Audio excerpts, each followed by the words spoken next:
Percentage North in the Islands. Thank you, Honourable Speaker. Developing well-informed, evidence-based public policy starts with a strong foundation of good data. To the Minister of Finance, what steps has your ministry taken in these early days to better track who is purchasing housing in BC, where they are paying their taxes, and where the money being used to purchase the house is coming from? Minister of Finance.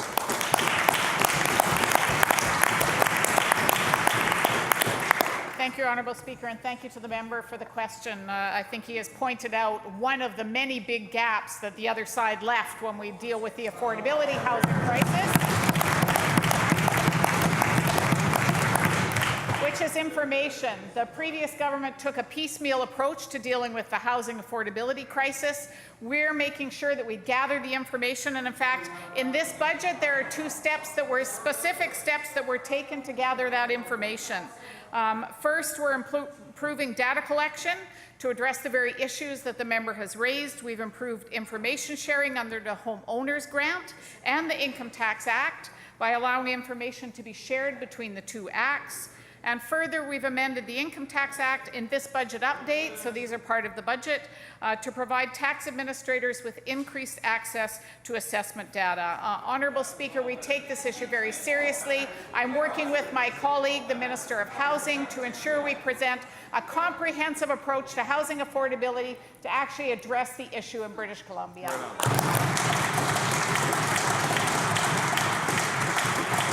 Member Saanich North in the Islands on a supplemental. Thank you, Minister.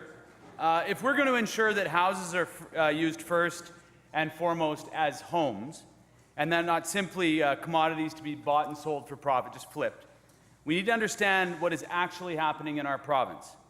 I think we must now turn to the Attorney General's, the now Attorney General, who, as opposition critic, argued, and I quote, "It would be very easy for the province to do the gold standard and map up who is paying worldwide tax here in BC and who is buying property to determine the extent of the problem," end quote. Every stakeholder we can find, from academics to the Chamber of Commerce, is saying we need more information to inform our policies. We have heard this government repeatedly state that they're currently working on a housing strategy.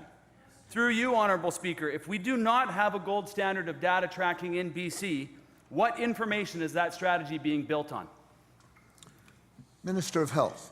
Sorry, Minister of Finance. Thank you very much, Honourable Speaker, and I couldn't agree more with the member. I couldn't agree more on the information that needs to be gathered. That's why we're making the changes in this budget update that are coming forward, and I'm sure we'll see strong support for those changes. Coordinating the information sharing between the Homeowners Grant and the Income Tax Act will actually provide the opportunity for that data to be looked at together to ensure that we're addressing the speculation piece. We can then put together the changes that need to occur, whether it's taxes, whether it's building houses, to look at demand and supply, and put together that comprehensive strategy, and that's what I'm looking forward to, Honourable Speaker.